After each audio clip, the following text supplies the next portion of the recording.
Either welcome to this channel for the first time or welcome back to this channel. Either way, I'm glad you're here. It is postseason in Pennsylvania, which means I'm going to get back into doing saddle reviews, gear reviews, product reviews, so on and so forth. And today I want to talk to you a little bit about this guy right here, the Latitude Method from Latitude Outdoors. Now, my last gear review that I did between saddles was a comparison between the Latitude Method and the Cruzr XC, and both of them are great saddles. It just so happens to be that I decided to mess around this season with a 2-panel saddle. And so after 80 hours plus sitting in this saddle, I'm going to give you some of the highlights and also a few things that you might be able to do to make this saddle a little bit more comfortable or function a little bit more easier for you. So let's get right into it. The Latitude Method, 80 plus hours. So one of the first things that I want to point out about this 2-panel saddle is the profile of it. This profile is relatively thin, but because of the way they attach the outer profile, which is this right here, the outer side panel, to the inner panel is by these clips right here. Now I have a modification video in regards to these clips. I will link that in the description below, and also in conjunction with the initial thoughts video that I have. But essentially, this inner panel right here is the panel that has your waist buckle on it. And when you lock that on, it literally rides above your waist, approximately where your belt would be.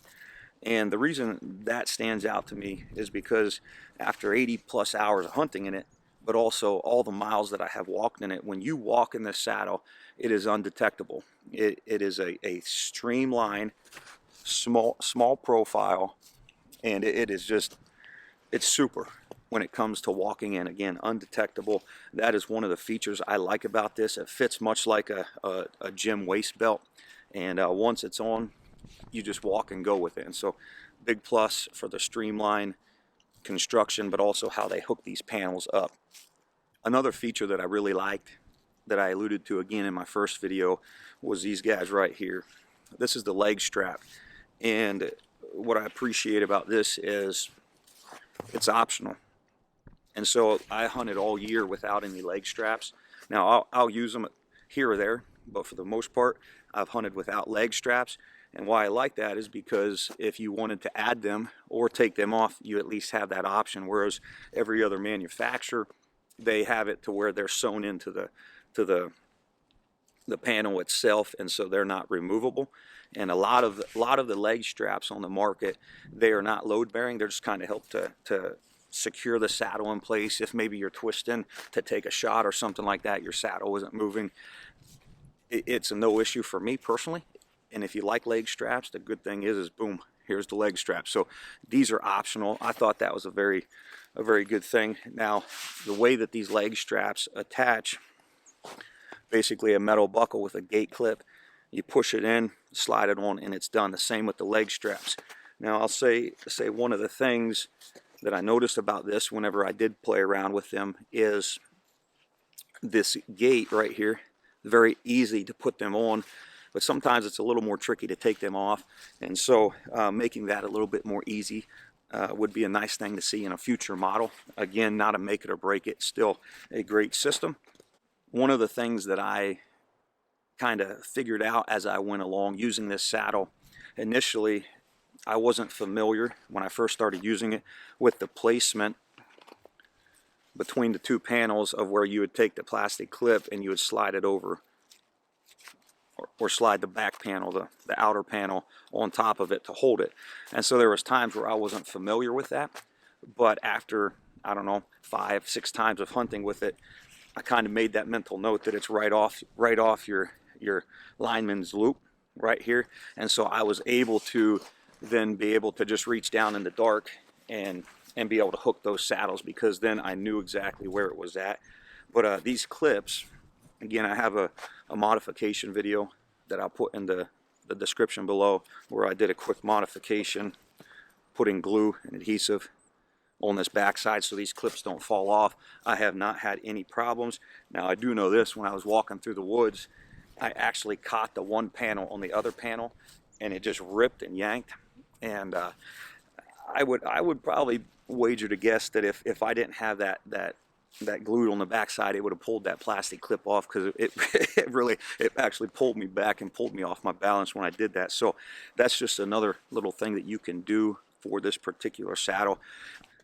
So one of the things that I was kind of curious about was how well this Oplux bridge would hold up. They were the first ones, Latitude was the first ones to utilize the Oplux on the bridge. And so I was kind of curious of how this outer sheath would hold up and all that stuff. And after 80 hours plus of use, you can see that it's still pretty much as good as new. Maybe some discoloration in the tan material on the sheath. So I was pretty impressed the way this Oplux held up. The one thing I do want to point out, and this is just something kind of like a tips and trick that I learned, is when it comes from the factory, it's essentially the bridge is attached to the bridge loops right here by a Prusik knot, and so you can break that and you can slide it back and forth. But the same thing, that's how they attach it to the Oplux here with a Prusik. See, when you do a Prusik, you basically have 6 loops right here, 3 on one side, 3 on the other side. Now, I'm a big fan of the Swavish Hitch, or the Schwabisch Hitch, however you want to say it. I like that hitch. I think it bites as strong or as good as you would ever need it to bite. And the difference is, instead of 6 loops, it has 5 loops. And then this bottom one will spread, and that's what will kind of cause that bite. And so what I have found is this, with this particular diameter of am steel, when you use the Prusik knot, it slides tight. That's a tight slide. You won't be able to feel what I'm feeling as I'm sliding it, but it slides tight. And then also, once you sit in it for a while, if you do want to adjust your bridge, it takes a little bit more to break that, to loosen it, than to slide it. So what I've done was I basically took it, undid the Prusik, and I added the Swavish Hitch. So the difference is, again, is there's six loops here, and then when you put the Swavish on, that's only 5. This thing, and again, you won't detect it until you do it. It slides so much easier with the Swavish Hitch than it did the Prusik knot. So either way, both of them do the job great. I just kind of like that Swavish Hitch, kind of personal preference there. So if you have this and that's something that you notice, maybe try to tie that Swavish Hitch. Now, I'm not going to show you how to do that here. I have them, one a Prusik and one a Swabish, but I'll put a link in the description below here, and that link is basically the installation of the Triad bridge, which utilizes that Swabish hitch, and you can do it in literally 20 seconds, 30 seconds maybe. It's a very easy way to tie that with a continuous loop. So I'll put that link in the description below, and you can use that same method to do it on this saddle. I think the feature that this saddle offers, that no other 2-panel saddle offers, is the fact that each panel, the outer panel and the inner panel, is held together by the bridge loop. Okay, and the other saddles that I have looked at, the 2-panel saddles, basically there's either some type of metal locking device where the 2 panels slide through, or there's a D-ring where it provides a self-leveling. If you move back, it's self-leveling between the top and the bottom panel, and that's great. But the one thing that I noticed about this saddle is, let's say I'm sitting and I do want to move, but I don't want equal pressure on my bottom panel and my top panel. I'd rather have more pressure in the small of my back as I'm leaning than the bottom panel, and so that's an easy fix. All I do is break that Prusik knot and slide it to the top, and what this system does, is it locks it. So now I can transfer all the pressure to the top. I can transfer all the pressure to the bottom. I can put it in the middle and have somewhat of an equal pressure, and so this kind of, in the same sense, gives you an infinity adjustment of where you want to put that pressure. And so this is unique to the Latitude method, and I thought that was pretty slick whenever I was using some of the other 2 panels and comparing them. So just something to think about in that regards. And some of the reviews and just being on the forums and the Facebook threads, I have seen some comments where people said that the 2-panel construction or design has too much fiddle factor involved. And I'm not here to debate that, because that's their personal preference, and I respect that. All of us are different, and we prefer different things. But in regards to that, what I noticed was this: because the 2-panel construction was so different from what I was used to, you just put on a single panel and you're done, because it was so different, and it allotted me almost infinity adjustment. It took me a little bit to get used to, or to zone into it. You know, you could have it in the small of your back. See if I can simulate this.